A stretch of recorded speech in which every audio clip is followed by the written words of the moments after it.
नमस्कार साथियों, चैनल हिंदी विषय साहित्य में आप सभी का पुनः हार्दिक अभिनंदन है। और आज सॉल्व करेंगे हम जून 2016 का द्वितीय प्रश्न पत्र और तृतीय प्रश्न पत्र। इन प्रश्न पत्रों के अंतर्गत कुल 70 प्रश्न हम आज के इस प्रश्न पत्र के माध्यम से सॉल्व करेंगे और यह आपकी आगामी सभी परीक्षाओं के लिए, असिस्टेंट प्रोफेसर भर्ती परीक्षा आप देने जा रहे हैं अथवा नेट जेआरएफ के लिए तो ये हैं ही, साथ ही साथ आपकी पीजीटी परीक्षा के लिए भी ये बहुत ही महत्वपूर्ण हिंदी साहित्य के प्रश्न हैं। आइए देखते हैं आज का पहला प्रश्न। अणे वर्ण का उच्चारण स्थान है मूर्धा, तालु, वत्स और कंठ, तो इसका सही उत्तर होगा मूर्धा। दूसरा प्रश्न है, पंक्तियां हैं यह सिद्ध साहित्य के अंतर्गत से ली हुई। आगम वे अपुराणे पंडित मान बहंती, पक्का सरिफल अलिया जिमी बाहरेती भ्रमयंती। काव्य पंक्तियां किसकी हैं? सरहपा, कणहपा, डौम्भिपा, कुक्कुरिपा। तो आपको सरहपा और कणहपा में बिल्कुल भी कंफ्यूज नहीं होना है। सरहपा की पंक्तियां अक्सर पूछी जाती हैं, लेकिन इसका सही उत्तर है कणहपा। तो सिद्ध साहित्य के अंतर्गत से सिद्ध साहित्य से एक प्रश्न अवश्य ही पूछा जाता है।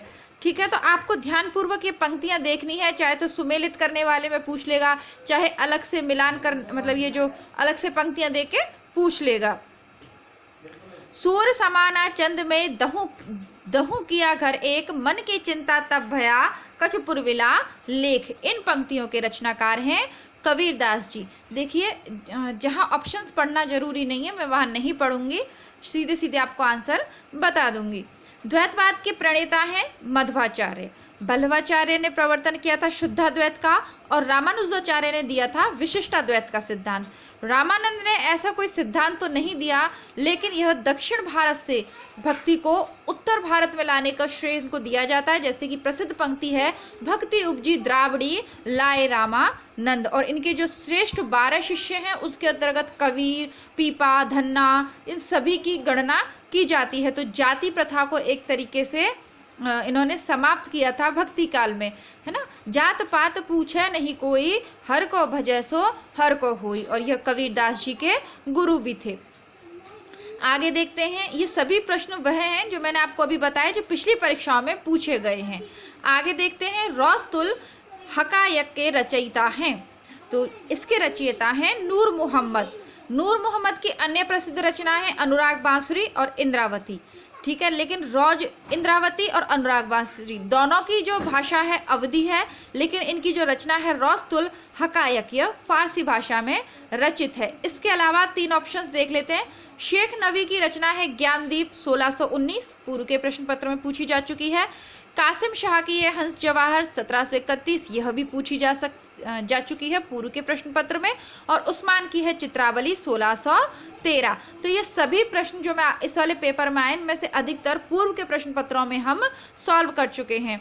वीडियो को आपको धैर्यपूर्वक पूरा देखना है। यदि आप बेहतरीन तैयारी करना चाहते हैं और नेट परीक्षा को पास करना चाहते हैं तो वीडियोज़ को, जितने भी पुराने पेपर हैं सारे वीडियोज़ आपको क्रम से देखने चाहिए और धैर्यपूर्वक व्याख्या सहित पूरा वीडियो आप सुनिए। और किसी भी प्रकार से यदि आपको इसको लाभ मिल रहा है आपको इस वीडियो के माध्यम से, तो वीडियो को लाइक ज़रूर कीजिएगा। आगे से देखते हैं, इनमें से किस कवि ने प्रबंधात्मक वीर काव्य की भी रचना की है? तो ग्वाल कवि, राम सहायदास, सम्मन और पद्माकर भट्ट। तो इसमें से पद्माकर जी हैं जिन्होंने प्रबंधात्मक वीर काव्य की भी रचना की है। ये पद्माकर वही वाले हैं जिनका पद्माभरण ग्रंथ के बारे में हमने कल में पढ़ा था और जिनकी प्रसिद्ध पंक्तियां हैं, नैन नचाए कहिए मुस्काए लला फिर अयो खेलन होरी।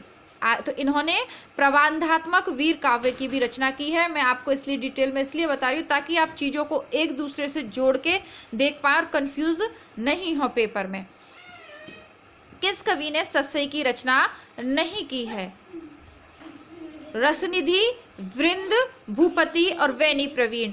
तो इनमें से वेनी प्रवीण जी ने सतसई की रचना नहीं की। बाकी तीनों कवियों ने अपने नाम के हिसाब से सतसई रची है, जैसे कि रसनिधि सतसई, वृंद सतसई, भूपति सतसई। तो इन सब ने सतसई ग्रंथों की रचना की है। लेकिन वेनी प्रसाद जी ने, जो वेनी प्रवीण जी हैं, प्रवीण इनका उपनाम है, तो इन्होंने किसी भी सतसई ग्रंथ की रचना नहीं की है। और इनका एक प्रमुख ग्रंथ है श्रृंगार भूषण, पूछा जाता है परीक्षा में, इसलिए आपको बता दिया। आगे देखते हैं, भ्रमरदूत के रचनाकार हैं? तो सत्यनारायण कविरत्न जी ने भ्रमरदूत की रचना की है और इनकी एक अन्य प्रसिद्ध कृति है प्रेमकली। जगन्नाथ दास रत्नाकर का देखिए उद्धव शतक बहुत फेमस है। उसकी पंक्तियां कल के पेपर में ही हमने पढ़ी थी, उद्धव के आवन की मन भावन की, तो वो उद्धव शतक इनका बहुत ही प्रसिद्ध है। आगे देखते हैं, काम मंगल से मंड श्रेय, सर्ग इच्छा का है परिणाम, तिरस्कृत कर उसको तुम भूल गए, बनाते हो असफल भवदाम। तो यह पंक्तियां कामायनी के कौन से सर्ग से ली गई हैं? तो कामायनी रचना है जयशंकर प्रसाद की, 1935 में इसको जयशंकर प्रसाद जी ने लिखा था और यह हिंदी साहित्य का श्रेष्ठ महाकाव्य है।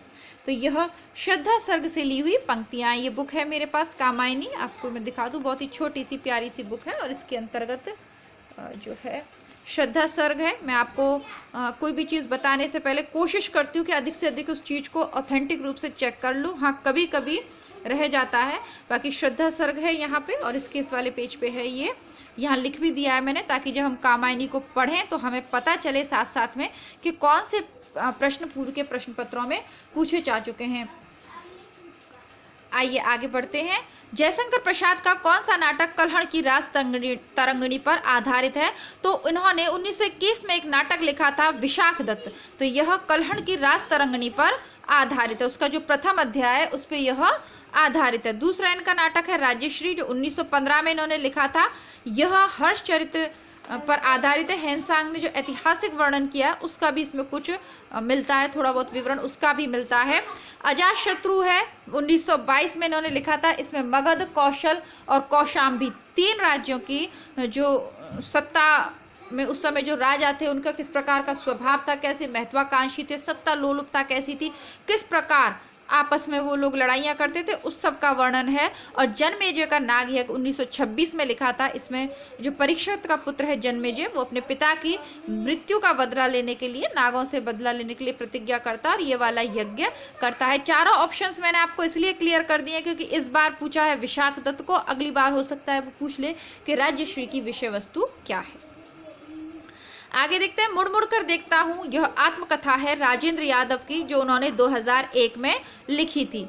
भीष्म साहनी की किताब है आज के अतीत, जो 2003 में लिखी थी। रविंद्र कालिया की है गालिब छूटी शराब, जो कि उन्होंने 2000 में लिखी थी। ठीक है, आगे देखते हैं। कमलेश्वर जी की जो आत्मकथा है उसके 2-3 भाग हैं और तीनों के अलग अलग नाम हैं, तो वो मैंने यहाँ पे आपको नहीं बताया है। आगे देखते हैं, मणिकर्णिका के लेखक हैं तुलसीराम। ये वही तुलसीराम है जिनकी जो मुर्दहिया है, दलित साहित्य के अंतर्गत इनकी रचना आती है मुर्दहिया, 2010 में लिखी गई है। उन्हीं की जो हमारी नेट परीक्षा के सिलेबस में उन्हीं की दूसरी रचना है मणिकर्णिका। ओम प्रकाश वाल्मीकि जी ने 2014 में लिखी थी झूठन। और मैं थोड़ा सा आपको गलत बता गई। मणिकर्णिका के लेखक तुलसीराम जी ही हैं, लेकिन मणिकर्णिका को इन्होंने लिखा है 2014 में। और जो मुर्दहिया है जो सिलेबस में लगी हुई है उसको लिखा है 2010 में। और ओम प्रकाश वाल्मीकि की जो है आत्मकथा झूठन, वह 1997 में लिखी गई है। और डॉक्टर धर्मवीर भारती की बुक है मेरी पत्नी और भेड़िया, 2009 में लिखी गई है। ये पूछी भी थी 2018 में। और सूरजपाल चौहान जी की हैं तिरस्कृत, 2002 में लिखी हुई है। और संतप्त 2006 में लिखी हुई है। और ये सभी पूर्व के में हम पढ़ के आए प्रश्न पत्र में, फिर भी मैंने आपको सन नहीं बताए थे इसलिए यहाँ लिख दिया है। महाकाल उपन्यास के लेखक है अमृतलाल नागर। 1947 में अमृतलाल नागर जी ने महाकाल उपन्यास लिखा था। उदयशंकर भट्ट का प्रसिद्ध उपन्यास है सागर, लहरें और मनुष्य, जिसमें कि बम्बई शहर के जो वर्सोवा में जो मछुआरे हैं ना वर्सोवा तट पर, उनके जीवन के बारे में लिखा गया। विष्णु प्रभाकर जी का प्रसिद्ध उपन्यास है अर्धनारीश्वर। और अमृत राय का प्रसिद्ध उपन्यास है नागफनी के देश। ये परीक्षाओं में बार बार पूछे जाते हैं, इसलिए मैंने यहाँ पर यह स्पष्ट कर दिए हैं। कामरेड का कोट सृजॉय द्वारा लिखी हुई है 1993 में। भारतेंदु हरिश्चंद्र के रूपकों में से भाण कौन सा है? तो वैदिक हिंसा न भवती, यह एक प्रहसन है, यानी हंसने हंसाने वाला कॉमेडी नाटक है, 1876 में लिखा था। भारत दुर्दशा 1880 में लिखा था और ये रासक या लास्य कहा गया है इसको, ये कल के प्रश्न पत्र में हमने कहा था। और नील देवी 1881 में लिखा हुआ गीति रूपक है।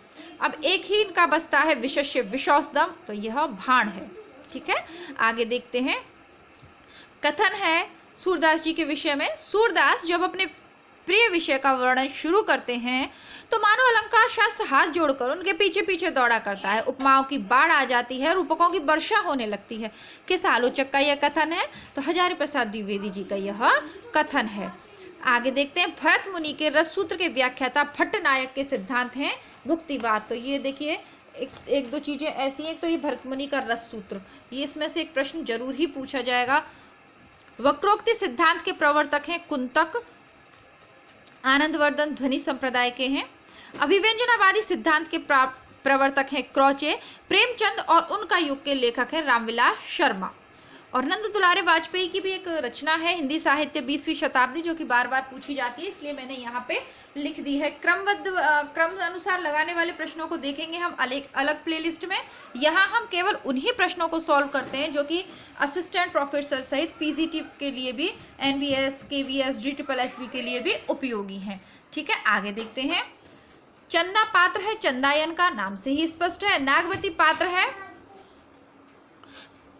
पद्मावत का, नागमती वियोग खंड हमारे सिलेबस में लगा हुआ। राजमती पात्र है बीसलदेव रासो का और मालवाणी पात्र है ढोला मारूरा दुहा का।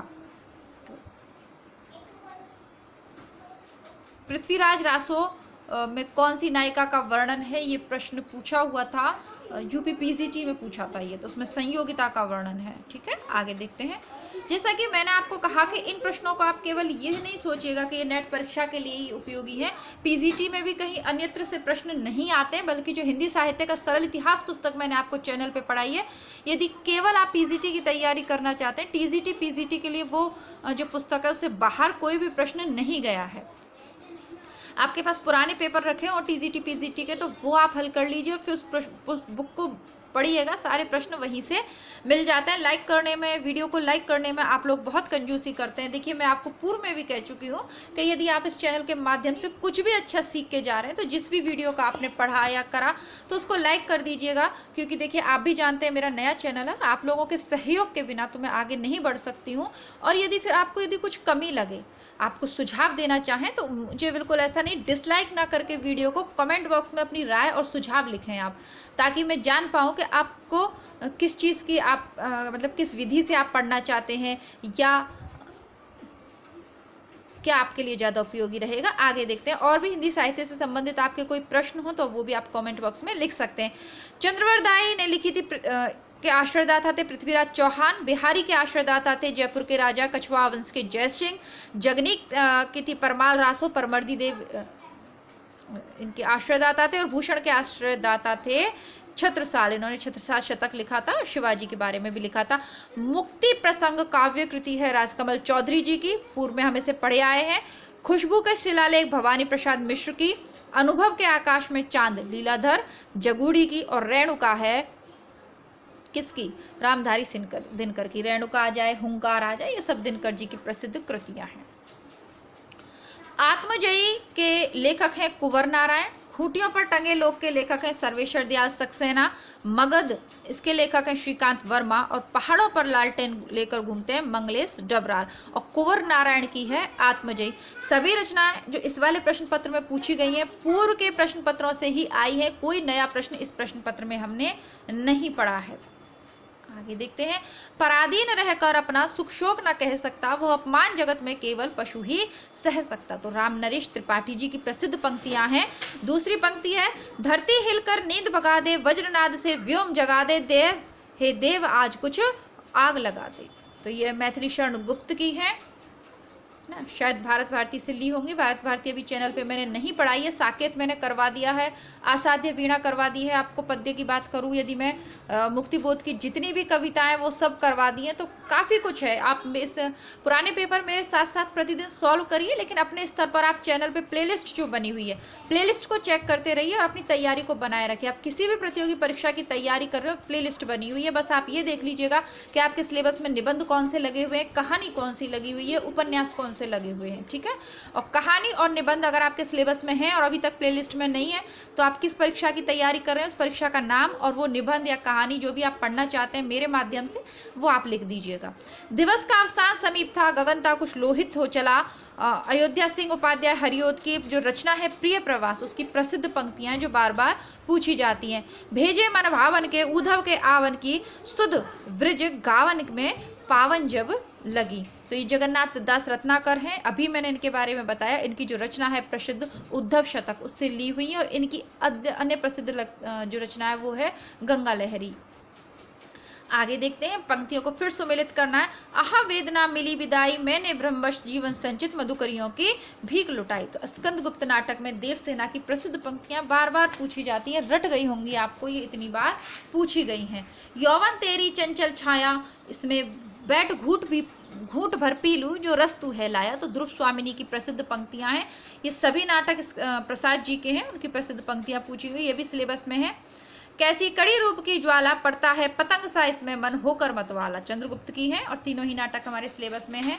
स्वर्ग है नहीं दूसरा और सज्जन हृदय, परम करुणा में यही एक है ठौर। तो ये अजातशत्रु से ली हुई प्रसिद्ध पंक्तियां। इस प्रकार प्रसाद जी के नाटकों में उनका कवि हृदय भी जागृत हो जाता है और बहुत सुंदर गाने उन्होंने लिखे हैं। उन्हीं गानों की ये पंक्तियां हैं। आस्था और सौंदर्य रामविलास शर्मा का है निबंध।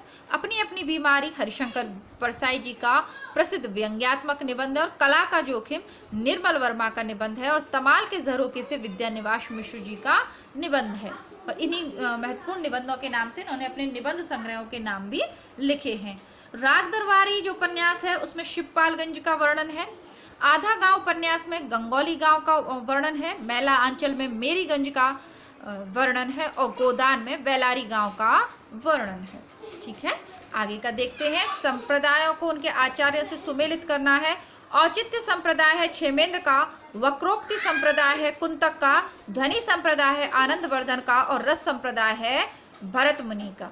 ठीक है, आगे देखते हैं। बच्चों शोर नहीं करो। अब देखिए, ये जो पुस्तकें हैं ना, इनमें बहुत ज़्यादा व्याख्या मैं इसलिए नहीं करती हूँ क्योंकि ये जो पाश्चात्य विचारक हैं, इनकी इन पुस्तकों को तो हमने पढ़ा नहीं है, और ये एक छोटा सा पार्ट है हमारे सिलेबस में, ये संग्रहित है, मतलब संकलित है। तो इसको जब मैं आपको पाश्चात्य काव्यशास्त्र करवाऊंगी तो ये सारे प्रश्न मैं आपको वहाँ पे भी करवाऊंगी। यदि आपको नहीं आते हैं या याद नहीं हो रहे तो परेशान होने की आवश्यकता नहीं है, और याद कर सकते हैं तो आप याद कर लीजिएगा इसके माध्यम से। चर्च एंड स्टेट कॉलरिज की रचना है। Literature and drama Matthew Arnold की रचना है। द फाउंडेशन ऑफ एस्थेटिक्स यह आई रिचर्ड्स की रचना है। और आर्स पोइटिका यह हॉरेस की रचना है। ठीक है, और ये जो स्थापना और तर्क वाले हैं, ये प्लेलिस्ट बनी हुई है। आप लोग चाहेंगे तो इनको दोबारा से भी मैं सॉल्व करवा दूंगी, स्थापना तर्क वालों को, क्योंकि आप लोग स्थापना और तर्क वाली प्लेलिस्ट को कर नहीं रहे हैं। और आप जब स्थापना और तर्क वाले प्रश्नों को यदि छोड़ कर आएंगे तो देखिए इसका बहुत गलत इफेक्ट आपके जो फाइनल आपके नंबर आते हैं उन पे पड़ता है, मेरिट पे पड़ता है, क्योंकि स्थापना और तर्क के कम से कम 5 प्रश्न पूछे जाने हैं और अधिक से अधिक 10, और किसी किसी पेपर में तो 20-20 प्रश्न भी पूछे गए हैं, है ना। तो बहुत ज़्यादा नंबर आपके ख़राब हो जाएंगे। तो स्थापना और तर्क वाले ऐसे प्रश्न हैं जिन पे आपको कुछ भी याद नहीं करना है, केवल समझ के आधार पर ही आप उत्तर दे सकते हो। एक तो स्थापना और तर्क वाले प्रश्न और दूसरे गद्यांश वाले प्रश्न, ये 2 प्रश्न ऐसे हैं जिनके लिए आपको विशेष तैयारी नहीं करनी है, बल्कि जो आपने तैयार किया है उसी के आधार पर आप इनको दे सकते हैं सही उत्तर। 2019 में भी जो लेटेस्ट अपना दिसंबर वाला ऑनलाइन एग्ज़ाम हुआ है उसमें भी कविता क्या है शीर्षक निबंध से ले ही गद्यांश पूछा हुआ है। इसीलिए मैंने चैनल पे आपको रामचंद्र शुक्ल के निबंध पढ़ा दिए हैं, पूरे पढ़ लीजिएगा यदि आप स्थापना और तर्क और गद्यांश हल करना चाहते हैं तो। ठीक है, एक पंथ 3 काम हो जाएंगे, निबंध भी पढ़ जाएंगे, स्थापना और तर्क भी हो जाएगा और गद्यांश भी हो जाएगा। तो श्रद्धा और भक्ति निबंध में से ये गद्यांश लिया हुआ है। पूरा निबंध चैनल पे मैं आपको पढ़ा चुकी हूँ, तो यहाँ उसको नहीं पढ़ाऊँगी दोबारा से। समय को व्यर्थ बर्बाद न करते हुए आ जाते हैं हमारे जून 2016 के तृतीय प्रश्न पत्र पर, और इसका पहला प्रश्न देखते हैं। चौपाई छंद का पूर्व रूप क्या है? तो चौपाई छंद का पूर्व रूप है चौपाई। ये अपभ्रंश में होता था और इसमें 15 मात्राएं होती थी और चौपाई में कितनी होती हैं? 16। आगे देखते हैं, ये अरिल पंजडिका ये सब इनमें भी 16 होती हैं, लेकिन इसका पूर्व रूप चौपाई था। डिंगल कवियों की वीर गाथाएं, निर्गुणिया संतों की वाणियां, कृष्ण भक्ति या रागानुगा भक्ति मार्ग के साधकों के पद, राम भक्ति या वैदी भक्ति मार्ग के उपासकों की कविताएं, सूफी साधना से पुष्ट मुसलमान कवियों के तथा ऐतिहासिक हिंदी कवियों के रोमांस और रीति काव्य, ये 6 धाराएं अपभ्रंश कविता का स्वाभाविक विकास है। ये कथन किसका है? हजारी प्रसाद द्विवेदी जी का है, क्योंकि इन्होंने आदिकाल पर रिसर्च किया है ना, काफ़ी की है। नाथों का वो है आदिकाल है, तो जरूरी नहीं है कि सारे प्रश्नों का उत्तर रामचंद्र शुक्ल लगाएं। जब परीक्षा में कुछ भी किसी भी प्रश्न का उत्तर बिल्कुल नहीं आए और लास्ट के 15-20 मिनट बचे और आपको लगे कि इसका बिल्कुल भी उत्तर हमें नहीं आ रहा है, तब जितने भी कथन और पंक्तियां वाले प्रश्न बचे उनमें सब में आप अगर ऑप्शन में शुक्ल है तो शुक्ल कर ही आइएगा। कुंडलिनी के उद्बुद्ध होने पर जो स्फोट होता है उसे कहते हैं नाद। तो ये कुंडलिनी, नाद, ये सब चीजें कहाँ? नाथ पंक्तियों में देखने को मिलती हैं और भक्ति काल के अंतर्गत जब संत कवियों का आविर्भाव है तो कबीर वगैरह में ये देखने को मिलती हैं, हठ योग वगैरह। आगे देखते हैं, स्वामी अग्रदास का संबंध किस भक्ति शाखा से है? तो स्वामी अग्रदास का संबंध है राम भक्ति शाखा से। जायसी ने अपनी किस काव्य कृति में कयामत का वर्णन किया है? आखिरी कलाम। विशिष्टाद्वैत के प्रस्तोताचार्य रामानुजाचार्य, मध्वाचार्य का द्वैतवाद, शंकराचार्य का अद्वैतवाद। सारे के सारे प्रश्न ऐसा लग रहा है कि पिछले द्वितीय प्रश्न पत्र और तृतीय प्रश्न में देखिए कितने सारे प्रश्न मिल रहे हैं, है ना। यदि उसके ऑप्शन सही से आप चारों ऑप्शंस के सही से पढ़ के जाते हैं पुराने पेपर को, तो देखिए मेरी तो जो सफलता रही थी ना उसका आधार ही पुराने पेपर रहे थे, क्योंकि इतना समय शादी के बाद इतना समय नहीं मिल पाया था मुझे पारिवारिक परिस्थितियों से कि मैं विशेष रूप से मोटे मोटे ग्रंथों को पढ़ पाती। तो जो चैनल पे मैंने ईमानदारी पूर्वक जो आपके लिए बुक प्रस्तुत की है ना, हिंदी साहित्य का सरल इतिहास, तो वो एक उसको अनुभव किया है मैंने कि उसकी क्या महत्वता है, उसको मतलब जितने मोटे ग्रंथों का निचोड़ है उस बुक में, उस बुक को कर पाई थी और ये पुराने पेपर कर पाई थी। और इसी के आधार पर ईश्वर ने उस समय मेरी मदद कर दी, इसीलिए वो बुक प्रस्तुत की है और ये आपके सामने प्रस्तुत कर रही हूँ। जबकि मैं जानती हूँ कि मार्केट में पुराने पेपर आपको बहुत ज़्यादा मिल जाएंगे, लेकिन उनको हल करने का सही तरीका क्या है ये भी आपको जानना ज़रूरी है। तो आप लोग पुराने पेपर भी अगर ढंग से कर लेते हैं तो आप बहुत आधी जंग जीत लेंगे आप हिंदी साहित्य की। तो आगे देखते हैं, क्योंकि जब तक पढ़े हुए की आप प्रैक्टिस नहीं करोगे ना, रिवीजन नहीं करोगे, दोहराओगे नहीं, तब तक बेकार ही हो जाएगा। तो इनके माध्यम से इन्हें प्रैक्टिस सेट के भी समझ सकते हैं। प्रतिदिन 1 से 2 पुराने पेपर निरंतर लगाइए। जितने भी मैं करवाती जा रही हूँ एक बार आप मेरे साथ साथ करिए। आज यदि आप पहली बार ये वीडियो देख रहे हैं तो पुराने, जैसे मान लीजिए 16वें नंबर का ये वीडियो है, तो पूर्व के 15 प्रश्न पत्र आज आप 16वें के बाद 17वां 18वां मेरे साथ लगाइए, तब साथ साथ चलिए। पीछे प्लेलिस्ट में प्रतिदिन 50 या 70 प्रश्न सॉल्व करने की अपनी प्रैक्टिस रखिए ताकि परीक्षा में हड़बड़ी ना हो, क्योंकि नेट परीक्षा में टाइम मैनेजमेंट भी महत्वपूर्ण स्थान रखता है। तो वो करते रहिए। साथ ही साथ प्लेलिस्ट में जो बनी हुई है उससे रचनाएं जो दी हुई हैं, अभी काफ़ी टाइम है आपके पास, गोदान, आपका बंटी जैसे उपन्यास आप आसानी से पढ़ सकते हो। गौड़ीय संप्रदाय के संस्थापक हैं चैतन्य महाप्रभु, तो बंगाल से संबंधित हैं। हित 84 के रचयिता हैं हित हरिवंश, है ना। यह सूचित करने की आवश्यकता नहीं है कि ना तो सूर का अवधि पर अधिकार था और ना जायसी का ब्रज पर। यह किसका कथन है? शुक्ल जी का है। गिरा अर्थ जल बीच सम कहियत भिन्न न भिन्न, बंदो सीताराम पद जनै परम प्रिय खिन्न। तो तुलसीदास जी की रचना है।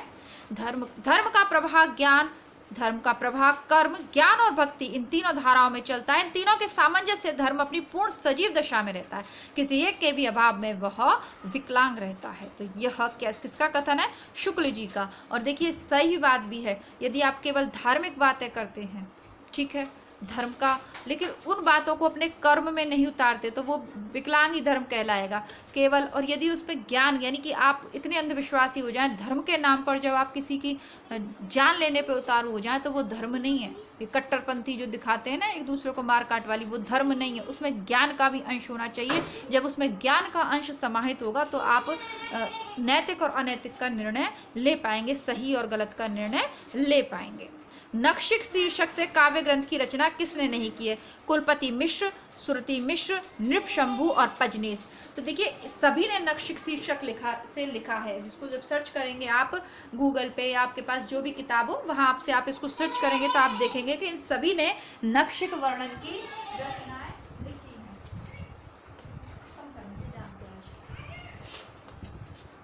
लिखी है, लेकिन फिर भी इसका उत्तर यूजीसी ने नृपशंभु दिया था। आगे देखते हैं अंग दर्पण। अब नृपशंभु मान लीजिए, पजनेश मान लीजिए, उससे विशेष अंतर नहीं आएगा क्योंकि नखशिख वर्णन शीर्षक से सभी ने लिखा है और आप इसको चैलेंज कर सकते हैं अगर अब ये प्रश्न आ जाता है तो। अंग दर्पण किस कवि की रचना है? रसलीन की रचना है। तो रसलीन का आपको याद होगा, जो पूछी जाती हैं पीजीटी में बहुत ज़्यादा पूछी जाती है, नेट में भी पूछी जाती हैं पंक्तियां, अमीय हलाहल मद भरे श्वेत श्याम रत्नार जियत है ना वो वाली।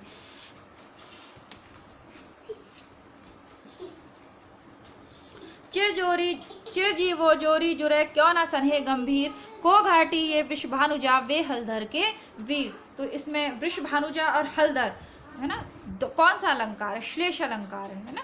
तो वृषभानुजा एक अर्थ तो हो गया बैल की, वृषानुता वृषभ यानी बैल, वृषभ की जो अनुजा है तो वो हो गया बैल की पुत्री यानी कि जो गाय हो गई, बछड़ी हो गई वो, और हलधर हल को धारण करने वाला।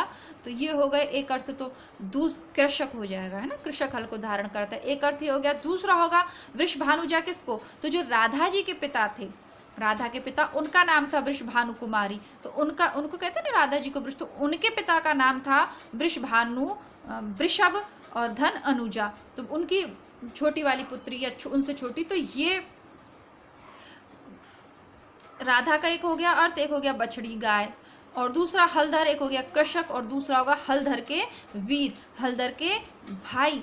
हलधर किसको कहते हैं? कौन, किसका अस्त्र था हल? तो ये जो कृष्ण जी के बड़े भाई थे बलदाऊ, उनका जो अस्त्र था, जैसे उनको कहते हैं ना मुरली मनोहर, तो वो हलधर कहते थे, उनको हल धारण करते थे ना वो, तो इसलिए। तो दो अर्थ हो गए, कृषक और बलदाऊ, और यहाँ पे हो गया बछड़ी या गाय अथवा राधा। तो ये दो हो गए। तो ये श्लेष अलंकार है। पानी पर अपार घन आनंद उक्ति ओछी, जतन जुगति जौन कौन पे नपती है। उक्त काव्यांश में कवि क्या कहना चाहता है?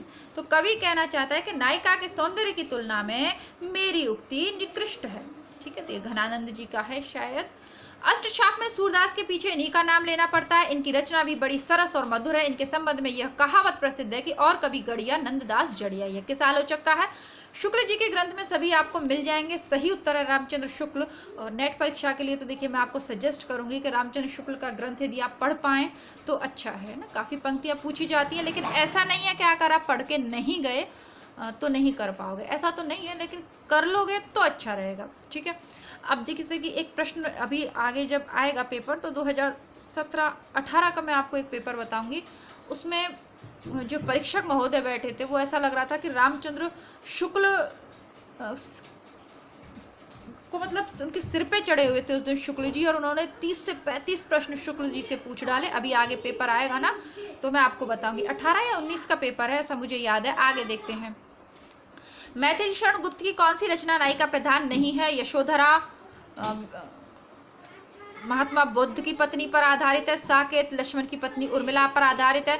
विष्णु प्रिया चैतन्य महाप्रभु की पत्नी पर आधारित है। पंचवटी इसका सही उत्तर होगा। ये नायिका प्रधान रचना नहीं है। छोड़ ध्रुवों की मृदु छाया, तोड़ प्रकृति से भी माया, बाले तेले बाल जाल में कैसे उलझा दूं लोचन। तो प्रकृति के सुकुमार कवि सुमित्रा नंदन पंत की ये पंक्तियां हैं जो कि प्रकृति के आगे उन्हें किसी भी नारी के सौंदर्य से बढ़कर उन्हें प्रकृति का सौंदर्य लगता था। दिनकर की किस कृति का कथानायक कर्ण है? रश्मि रथी का। तो सिलेबस में भी लगी हुई है। अब तक क्या जिया जीवन क्या जिया, ज्यादा लिया और दिया बहुत बहुत कम। तो मुक्ति बोध जी की रचनाएं हैं, पंक्तियां हैं। यह उनकी जो रचना है अंधेरे में, उसमें से ली गई हैं।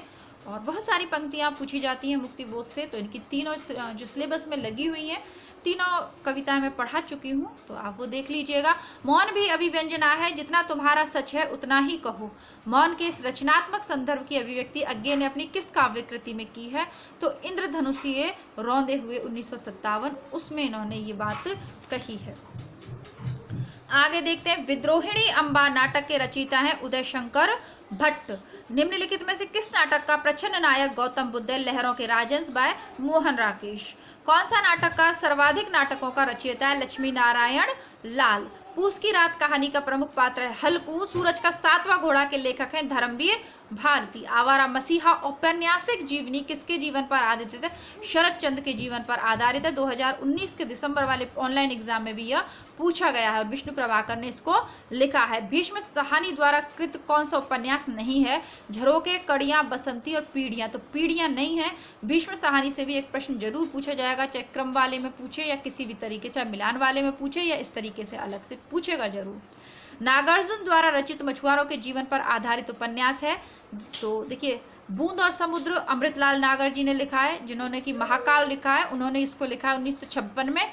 और सागर लहरें और मनुष्य मैंने आपको बताया, ये उदय शंकर भट्ट जी का है, जो कि बम्बई में बरसोवा के पिछड़े जो पहाड़, बरसोवा के जो मछुआरे हैं उनके लिए लिखा है 1956 में।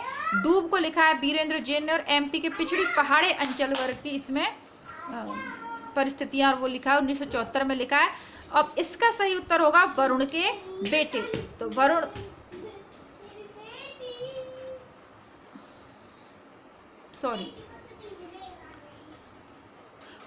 के बेटे में, देखिए इसको मैं ध्यान से देखना चाहूंगी, ये थोड़ा सा मैंने आपको, एक्चुअली बच्चे शोर कर रहे हैं तो उनको डांटने के चक्कर में मेरा ध्यान थोड़ा सा उधर चला गया। वरुण के बेटे, ठीक है, सही उत्तर है इसका वरुण के बेटे। इसमें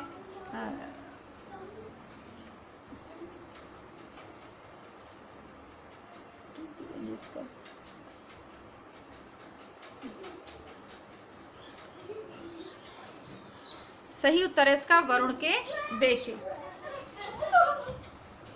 तो नागार्जुन द्वारा मिथिला के मछुआरों के लिए ये लिखा हुआ था और सही उत्तर इसका है वरुण के बेटे। दोबारा से देख लीजिएगा, बच्चे बहुत ज़्यादा शैतानी कर रहे हैं तो थोड़ा सा ध्यान उधर चला गया। वरुण के बेटे नागार्जुन जी ने लिखा था और इसमें मिथिला के मछुआरों का वर्णन है। माटी की मूर्तें के लेखक हैं रामवृक्ष वैनीपुरी। माटी की मूर्तें के लेखक कौन है? रामवृक्ष वैनीपुरी। करमीर पत्रिका के संपादक है माखनलाल चतुर्वेदी। साप्ताहिक पत्रिका थी, जबलपुर से निकलती थी और माधवराव सप्रे भी इसके सहयोगी रहे थे और 1924 में इसकी स्थापना हुई थी। महात्मा गांधी की जीवनी अकाल पुरुष गांधी के लेखक हैं जैनेन्द्र और 1968 में इन्होंने लिखी थी। और जो गिरिराज किशोर का उपन्यास है पहला गिरमिटिया, वह भी गांधी पर आधारित है, 1999 में लिखा गया था। संस्मरणात्मक ग्रंथ कृष्णा सोबती द्वारा रचित है। तो हम हशमत, इसके 2-3 इन्होंने लिखे हैं भाग, 2-3 भागों में से प्रकाशित किया है। हम हशमत कृष्णा सोबती जी का है।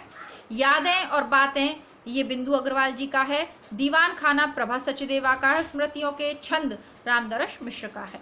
कविता कवि व्यक्तित्व की अभिव्यक्ति नहीं, व्यक्तित्व से पलायन है, टी.एस. एलियट की है, पूर्व में भी पूछी गई है। बायोग्राफिया लिटरेरिया के लेखक हैं कॉलरेज। पेरियोप्स के आधार पर काव्य में उदात्त तत्व की अवधारणा का प्रवर्तन लॉन्जाइस ने किया। श्रेष्ठ कविता प्रबल मनोवेगों का सहज उच्छलंकन है, किंतु इसके पीछे कवि की विचारशीलता और गहन चिंतन होना चाहिए, वर्ड्सवर्थ का कथन है। नया साहित्य नए प्रश्न नंद दुलारे वाजपेयी का है। प्रतिभा का संबंध काव्य हेतु से है ना, अभ्यास, प्रतिभा और, तो उसके जो 3 वो हैं उसमें से एक प्रतिभा है। काव्य हेतु 3 रूप है, उसमें से एक है ये। कवि वचन सुधा के संपादक थे भारतेंदु हरिश्चंद्र। बाकी ये वाले हम आगे करेंगे। इसमें भी देखिए भीष्म साहनी का पूछा गया है और ये मैं आपको बहुत बार इसकी ट्रिक बता चुकी हूँ। मैंने आपसे पहले ही कहा कि भीष्म साहनी से एक प्रश्न आप निश्चित मान के चलिएगा। आगे देख लेते हैं। रास पंचाध्यायी के रचयिता है नंददास। प्रेम वाटिका है रसखान की। कवित रत्नाकर है सेनापति का और बरवे नाई का भेद है रहीम की। कौन परी यह बानी अरी नित नीर बरी गगरी ढरकावे प्रताप शाही की हैं। अभी भी पूछी हुई थी इसी वाले पेपर में या 18 वाले पेपर में, याद नहीं है, पर अभी पूछी हुई है लौट के। कौन परी यह बानी अरी नित नीर भरी गगरी ढरकावे प्रताप शाही की है। यह प्रेम को पंथ कराल महातरवार की धार पे धावनो है बोधा की है। चोजिन के चौजी मौजिन के महाराज हम कविराज हैं। पैचा कर चतुर के ठाकुर ठसक से है, ठाकुर की पंक्तियां हैं। चांदनी के भारन दिखात उनियों सो चंद गंध ही के भारत बहुत मंद मंद पौन, तो द्विज देव जी की पंक्तियां हैं। आगे देखते हैं, प्रबंध चिंतामणि यह ग्रंथ है जैनाचार्य मेरुतुंग का, रणमल छंद है श्रीधर का, जयचंद्र प्रकाश है भट्ट केदार का, और जयमंग जसचंद्र का है मधुकर कवि की, बचे दामोदर तो इनका है उक्ति व्यक्ति प्रकरण। प्रेम माधुरी की रचना काल है 1875, एकांतवासी योगी का है 1886, हिमतरंगिणी 1948 और निहार 1930। कुकुरमुत्ता का प्रकाशन वर्ष 1937, हुंकार का है 1936, भग्नदूत का है 1942 और प्रेम संगीत का 1933। राधा पात्र है प्रिय प्रवास की, जामवान पात्र है राम की शक्ति पूजा का, युधिष्ठिर पात्र है महाप्रस्थान के, और केश कमली पात्र है असाध्य वीणा का। शीलवती जो पात्र है वह सूर्य की अंतिम किरण से सूर्य की पहली किरण के शीलवती पात्र है द्रौपदी का, सुरेंद्र वर्मा का नाटक है। शर्मिष्ठा पात्र है सूर्य की अंतिम किरण से सूर्य की पहली किरण का, यह भी उन्हीं का, सुरेंद्र वर्मा का। सुरेखा पात्र है देवयानी का कहना का, और उर्वी पात्र है देहांतर का। आगे देखते हैं, भाग्यवती के रचयिता है श्रद्धाराम फिल्लौरी, नूतन ब्रह्मचारी उपन्यास है बालकृष्ण भट्ट का, और अधकिला फूल है हरियोत जी का, आदर्श दंपति लज्जाराम मेहता का उपन्यास है। पानी बीच मीन प्यासी, ये जो आत्मकथा है, सही उत्तर है इसका मिथिलेश्वर का। आज के अतीत, यह भीष्म साहनी जी की है, अभी हमने करी थी द्वितीय प्रश्न पत्र के अंतर्गत। पिंजरे की मैना चंद किरण सोनरिक्सा की, और हाथ से रमणिका गुप्ता की है। ठीक है, और ये बार बार पूछी जाने वाली रचनाएं हैं जो कि इतनी बार पूछी हुई हैं कि आपको अच्छे से याद होनी चाहिए। और रविंद्र कालिया की भी द्वितीय प्रश्न पत्र के अंतर्गत मैंने आपको बता दी थी। इसी के साथ जून 2016 का प्रश्न पत्र हम सॉल्व कर चुके हैं दोनों। एक वीडियो में हम द्वितीय और तृतीय दोनों भाग सॉल्व करते हैं ताकि आपके कम समय में अधिक से अधिक प्रश्न हो जाए। आशा करती हूँ आपको वीडियो अच्छा लगा होगा। वीडियो अच्छा लगा है तो प्लीज़ इसे अपने मित्रों के साथ शेयर करें।